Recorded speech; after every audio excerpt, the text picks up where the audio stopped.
সাত রকমের নতুন পরোটার ভাত সহ আজকের ভিডিওতে আপনাদেরকে দেখিয়ে দিব কিভাবে সঠিক পদ্ধতিতে পরোটা ফ্রোজেন করা যায় এবং 2 থেকে 3 মাস ভালো রাখার উপায়। এবং তার সাথে আরও থাকছে হোটেলের সিক্রেট পরোটা তৈরির রেসিপি। এই পরোটা বানিয়ে 2 দিন পর্যন্ত রাখলেও এরকমই থাকবে নরম তুলতুলে সফট, যেরকমটা হোটেলে থাকে। তো বুঝতেই পারছেন আজকের রেসিপিটা অনেক ইনফরমেটিভ হতে চলেছে। শুরু থেকে শেষ পর্যন্ত দেখবেন আশা করি, তাহলে অনেক কিছু জানতে পারবেন।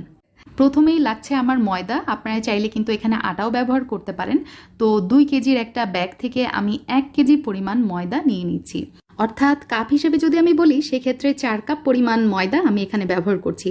এখন দিয়ে দিচ্ছি লবণ 1 চা চামচ, তার সাথে ব্যবহার করছি চিনি। পরোটা একটু মিষ্টি মিষ্টি হলে খেতে মজাই লাগে, হোটেলেও কিন্তু চিনি ব্যবহার করে। আমি 2 টেবিল চামচ চিনি দিয়েছি।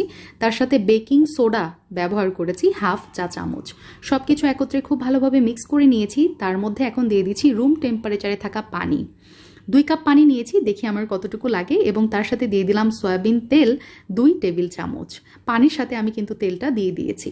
এখন সব কিছু একত্রে খুব ভালোভাবে মিক্স করে নিব, আর পানি লাগলে অল্প অল্প করে পানি অ্যাড করতে হবে। আর এরকম একটা ডো হয়েছে আমার, দেখতেই পাচ্ছেন আমি 2 কাপ পানি নিয়েছিলাম, আমার কিন্তু 1/2 কাপের কম পানি বেঁচে গেছে, তার মানে আমার 1.5 কাপের একটু বেশি পানি লেগেছে। তো এই ময়দার মিশ্রণটা আমি আধা ঘন্টার জন্য রেস্টে রাখছি। আর এইদিকে ময়দা দিয়ে একটা ম্যাজিক্যাল পুর তৈরি করে নিচ্ছি, যেটা কিনা হোটেলেও ব্যবহার করা হয়। 4 টেবিল চামচ ময়দা, 3 টেবিল চামচ সয়াবিন তেল আর 1 টেবিল চামচ বাটার অয়েল ব্যবহার করছি। তবে হোটেলে এখানে কিন্তু ডালডা ব্যবহার করা হয়। বাসাতে যেহেতু বানাচ্ছি, ডালডা না ব্যবহার করাই ভালো। ঘি, বাটার অথবা বাটার অয়েল যে কোনো একটা ব্যবহার করতে পারেন। এই মিশ্রণটা কিছু সময়ের জন্য ফ্রিজে রেখে দিচ্ছি। আর এইদিকে আমাদের ময়দার ডোটাও কিন্তু খুব সুন্দরভাবে সেট হয়ে গেছে। এখন কিছু সময় ময়ান দিয়ে নিয়ে আমি যেটা করব, ছোট ছোট লেচি করে নিব। আপনি পরোটা যত বড় করতে চাচ্ছেন আপনার মন মতো বা ইচ্ছা মতো এটা করে নিতে পারেন, সম্পূর্ণই আপনার ইচ্ছা। সামান্য ময়দা ডাস্ট করে এটা একটা সাইডে রেখে দিচ্ছি। আর এদিকে আমাদের এই যে ফ্রিজে রেখেছিলাম যেই পুরটা, সেটা কিন্তু খুব সুন্দরভাবে সেট হয়ে গেছে, এটাই আমি চাচ্ছিলাম। আচ্ছা, এখন একটা ময়দার ডো নিয়ে নিয়েছি বা লেচি নিয়েছি, সেটা এখন রুটির মতো করে বেলে নিয়েছি, দেখতে পাচ্ছেন। এখন যেটা করবো, ওই যে স্পেশাল যে ইনগ্রিডিয়েন্টসটা বানিয়ে রেখেছিলাম সেটা দিয়ে দিলাম, দিয়ে খুব ভালো মতো চারিদিকে স্প্রেড করে দিব।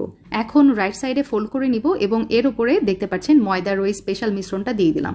আবারও লেফট সাইড থেকে ফোল্ড করে নিয়েছি। এখন একটু টানাটানি করে বড় করে নিয়েছি আর একটু ট্যাপ করে নিয়েছি। এখন আর কিছুই না, খালি রোল করে নিতে হবে। আর এক্সেস যে অংশটা রয়ে যাবে সেটা 2 পাশে মুড়িয়ে দিলেই হয়ে গেল। তো প্রথম পরোটার ভাঁজ আমার কমপ্লিট। এখন চলে যাচ্ছি আমরা সেকেন্ড পরোটার ভাঁজে। তো সেইমভাবেই রুটি বানিয়ে নিয়েছি, তার উপরে ওই স্পেশাল পুরটা দিয়ে দিয়েছি। এখন একটা ছুরি দিয়ে দেখতে পাচ্ছেন মাঝ বরাবর আমি কেটে নিলাম। তো একটার উপর আরেকটা পরোটার অংশ আমি বসিয়ে দিলাম, আবার সাইডের অংশটাও কেটে উপরে বসিয়ে দিলাম। আবারও সেম প্রসেসটা ফলো করতে হবে। একটু টানাটানি করে স্ট্রেচ করে বড় করে নিয়েছি, তারপর রোল আপ করে এই যে দেখতে পাচ্ছেন সেকেন্ড ভাঁজ আমাদের কমপ্লিট। আচ্ছা, এখন আপনাদেরকে দেখাবো পরোটার তৃতীয় ভাঁজটা। সেটা হচ্ছে এই যে দেখেন, আমি পরোটার কিন্তু সম্পূর্ণ অংশটা কেটে নিইনি, ছুরি দিয়ে জাস্ট হাফের অংশটা কেটে নিয়েছি। তারপরে এভাবে ধরে রাউন্ড করে মানে রোল করে নিলেই তৈরি হয়ে যাবে তৃতীয় ভাঁজটা। এটা অনেক ইজি, আমরা বাসায় এটা প্রায়ই করে থাকি। আর চতুর্থ ভাঁজটা এই যে দেখতে পাচ্ছেন, একটা পিজা কাটা নিয়েছি অথবা ছুরি, আপনার হাতের কাছে যেটা আছে সেটা দিয়েই করে নিতে পারেন। তো এভাবে আমরা ফিতার মতো কেটে নিয়েছি, তারপর একটু সামান্য ময়দা ডাস্ট করে একটু টেনে টেনে বড় করে নিয়েছি ফিতাগুলা। তারপরে এভাবে রোল করে পরোটার ভাঁজে দিয়ে নিলাম। তো এটা হচ্ছে লাচ্ছা পরোটা, যেটা হোটেলে প্রচুর চড়া দামে বিক্রি হয়, বাসাতে কত ইজিলি বানানো যায় দেখেন। আচ্ছা, পঞ্চম ভাঁজটা এখন আপনাদেরকে দেখিয়ে দিচ্ছি। আমরা সাধারণত শাড়ির যেভাবে কুচি করে থাকি সেমভাবে এই কুচিটা আপনারা করে নেবেন, ঠিক আছে?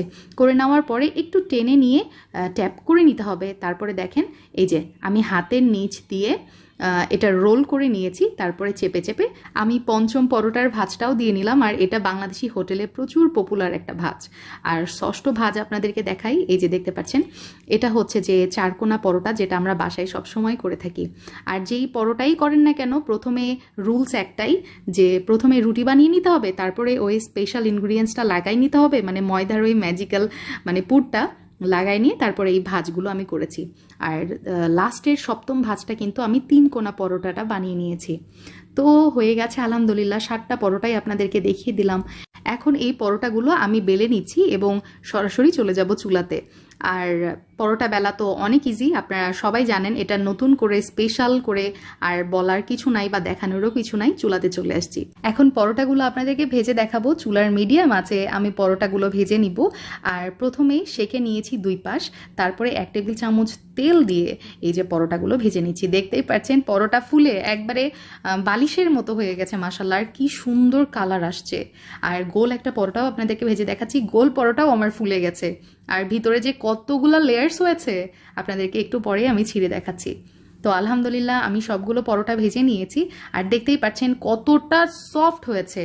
সাধারণত আমরা বাসায় যেভাবে পরোটা করি একটু পরেই দেখা যায় শক্ত হয়ে যায়, কিন্তু এই পরোটাটা 1 দিন 2 দিন পর্যন্ত কিছু হবে না, একবারে এরকম সফট থাকবে। দেখতেই পাচ্ছেন হাতে নিলে পুরো হাতের মধ্যে মুঠার মধ্যে চলে আসতেছে।